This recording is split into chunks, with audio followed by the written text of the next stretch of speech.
You're listening to the Microsoft Innovation Podcast, where we explore the intersection of people, business, and technology. This year, we're adding a new show to our lineup, The AI Advantage, to help you learn the skills you need to thrive in the AI era.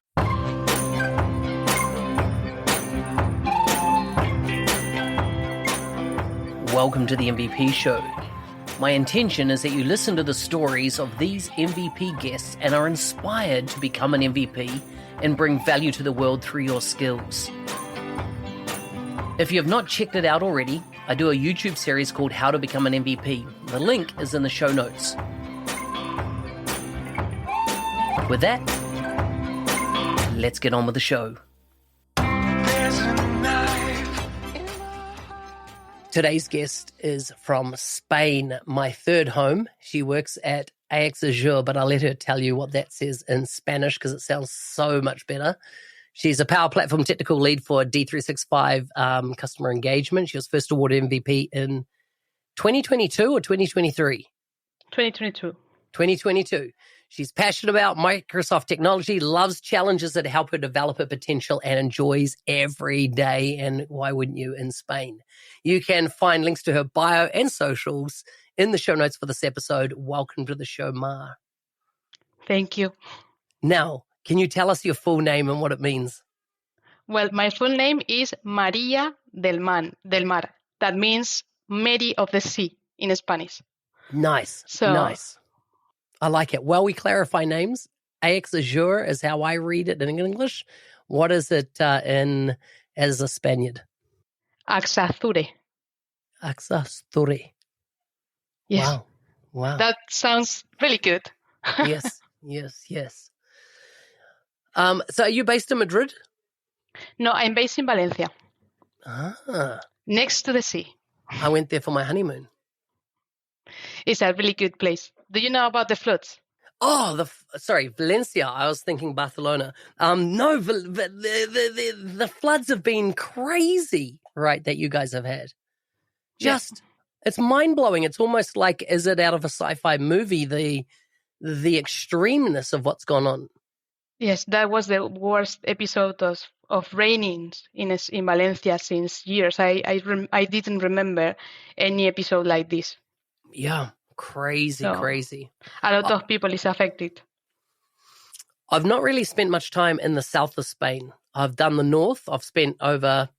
I walked across the top of Spain. I did the Camino de Santiago for 33 days. So I went from France all the way to the coast. So I've spent a lot of time there. I've spent a lot of time around Madrid. I was part of a program called Vaughantown. I don't know if you've ever heard that, but it's a program to help, like they used to call them Spaniards and what do they call us? Anglos. And it was to teach Spanish business people English. Okay. And it was a voluntary program. Yeah, Vaughan Radio, I think. Yeah, it was part of that. And so it was full immersion. They took us about 2 hours outside Madrid to some big old monastery that had been converted to a flash hotel.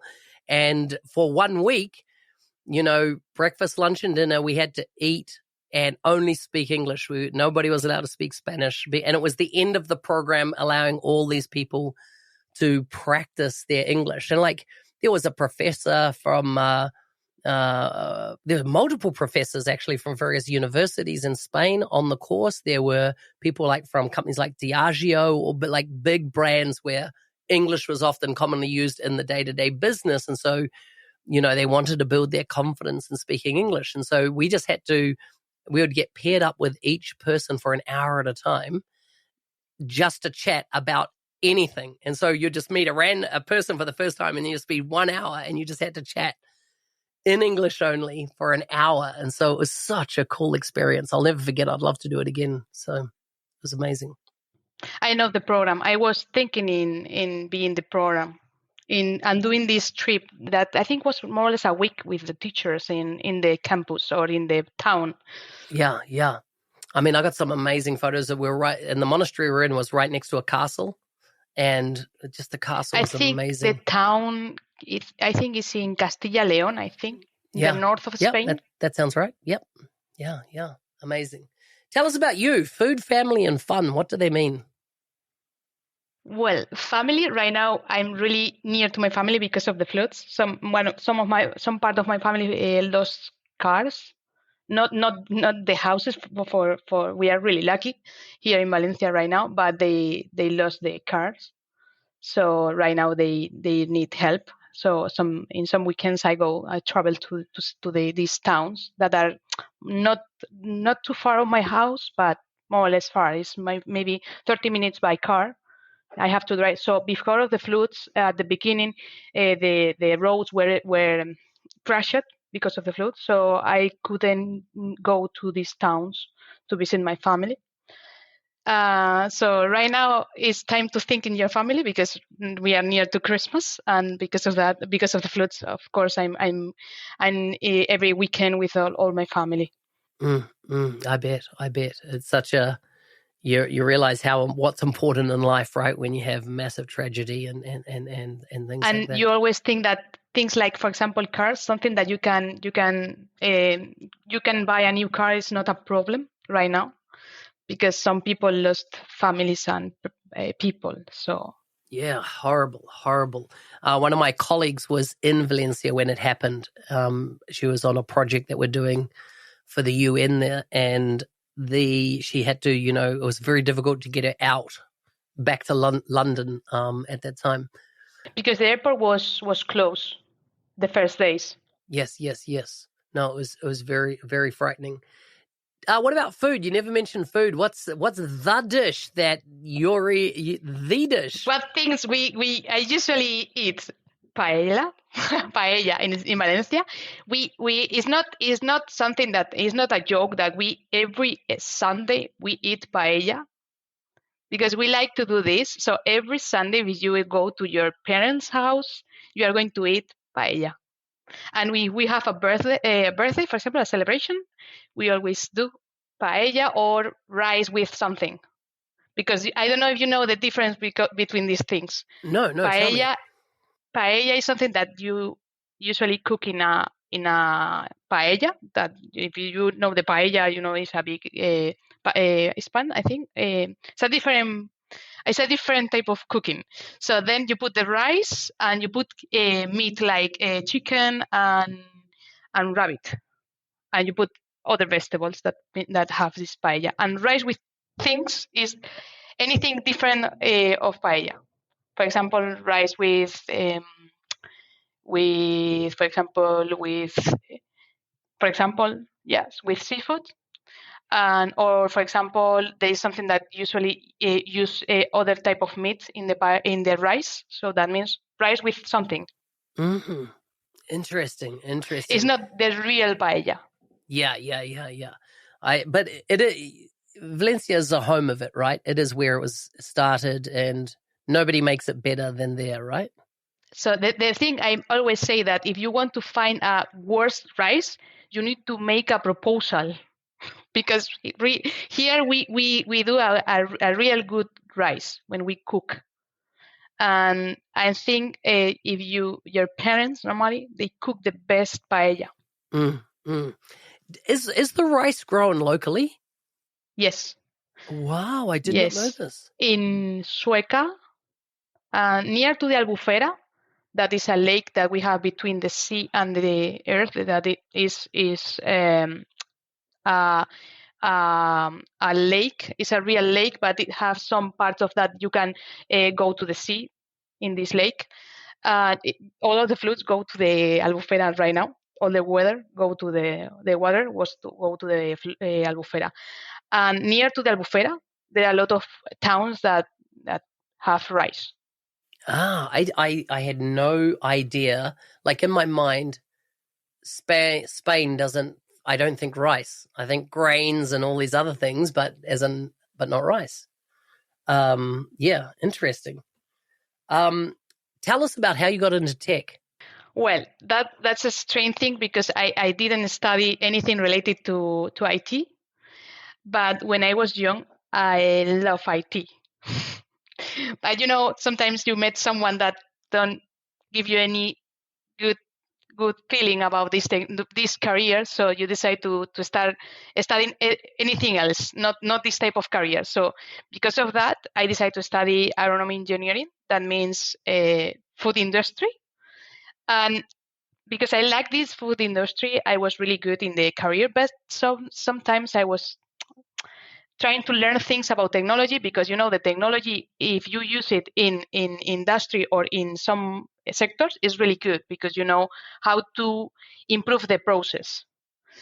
So because of that, after I started working in a company, I decided to change my career and go to the technology engineering, or to the technology sector. And then what was the very first time that you came across Dynamics 365? What was the very, very first time? Was not my first technology. At the beginning, I started with Modern Workplace, SharePoint. I started with SharePoint. Office groups. You remember the office group? Like, I do. I've still got legacy groups in my tenant. Yeah. That groups. So I started working in a company doing these things and managing projects about digital transformation. And after that, I decided to change to a consultancy company, because I was in a client. And because of that, I decided, when I go to this company, that's a consulting company, I learned about Dynamics. So I hear about Dynamics and I was like, wow, what is this?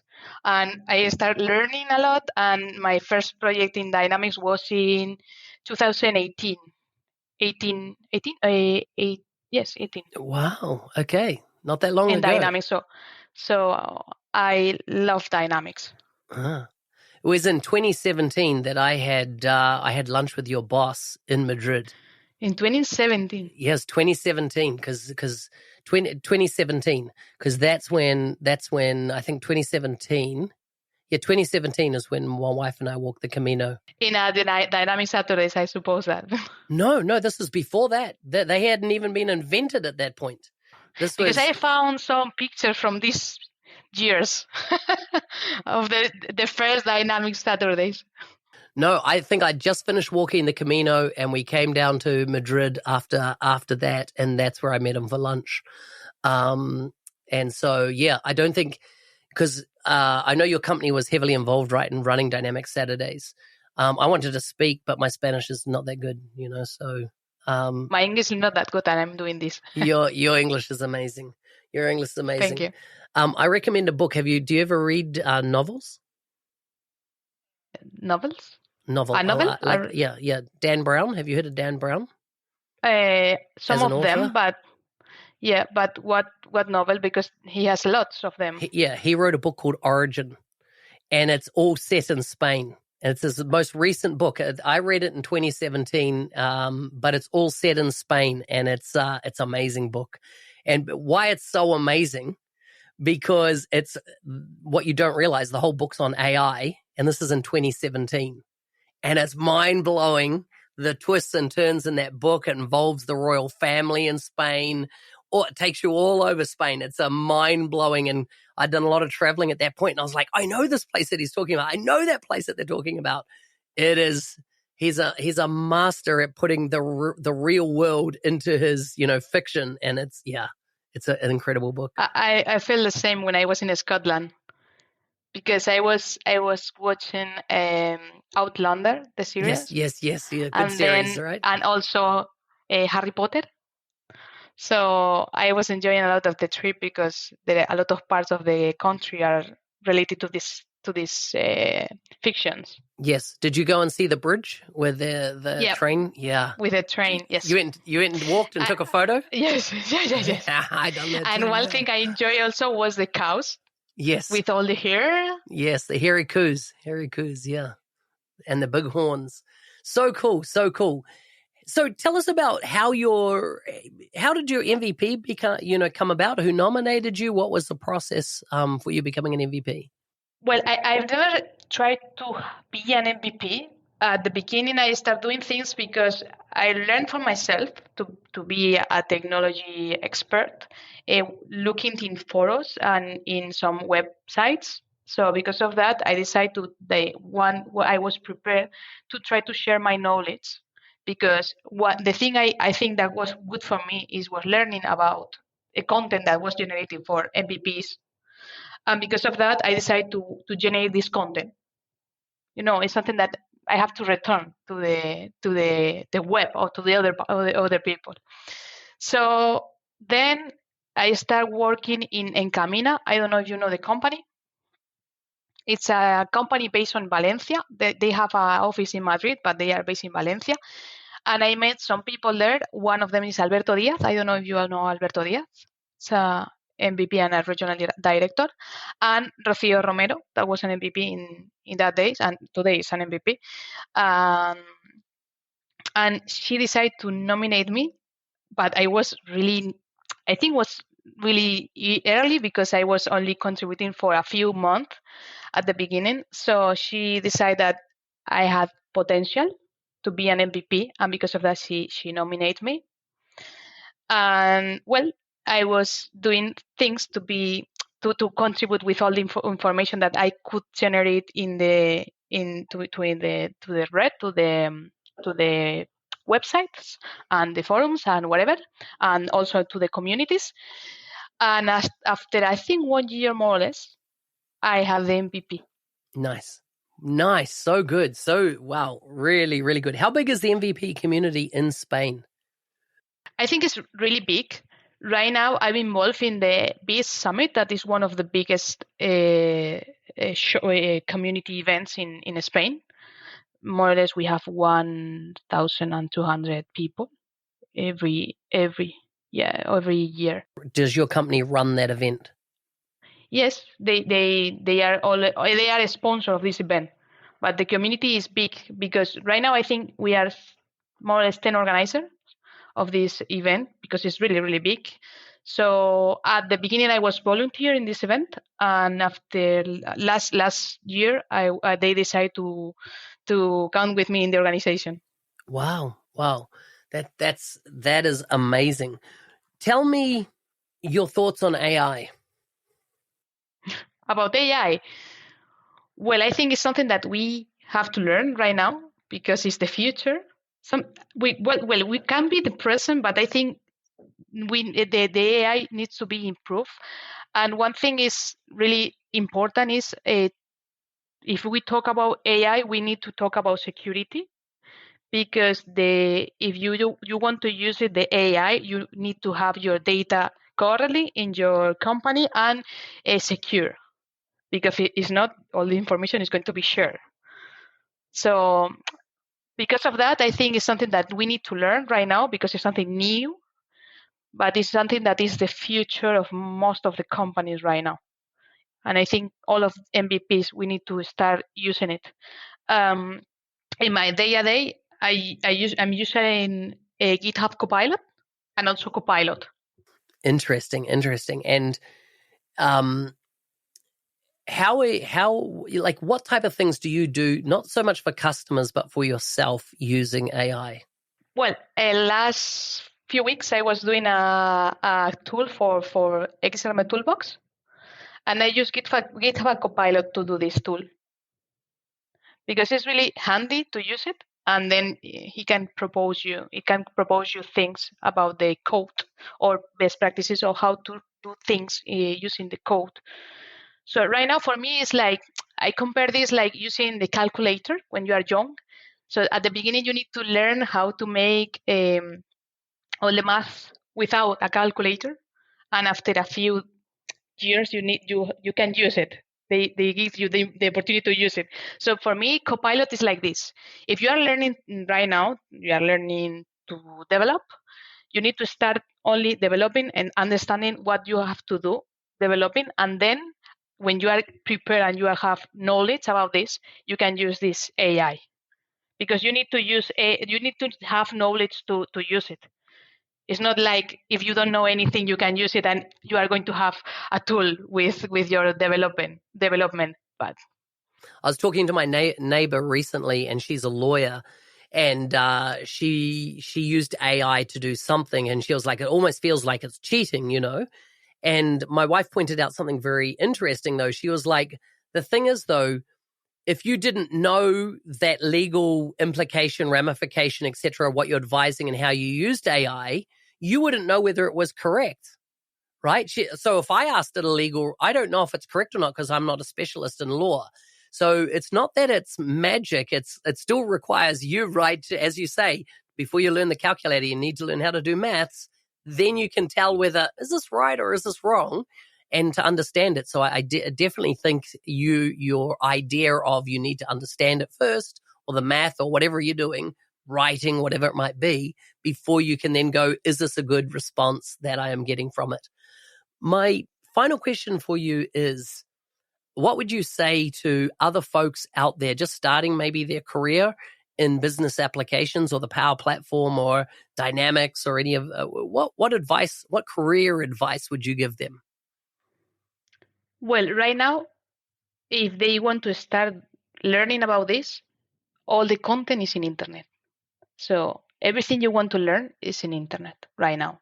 And then don't forget that right now, because of the future is AI, you need to learn about AI using business application, but also the AI that is right now available and is going to be the future of the business applications as well. As for example, is GitHub Copilot for developers. Hey, thanks for listening. I'm your host, Business Application MVP Mark Smith, otherwise known as the NZ365 Guy. If you like the show and want to be a supporter, check out buymeacoffee.com/NZ365 Guy. Thanks again, and see you next time.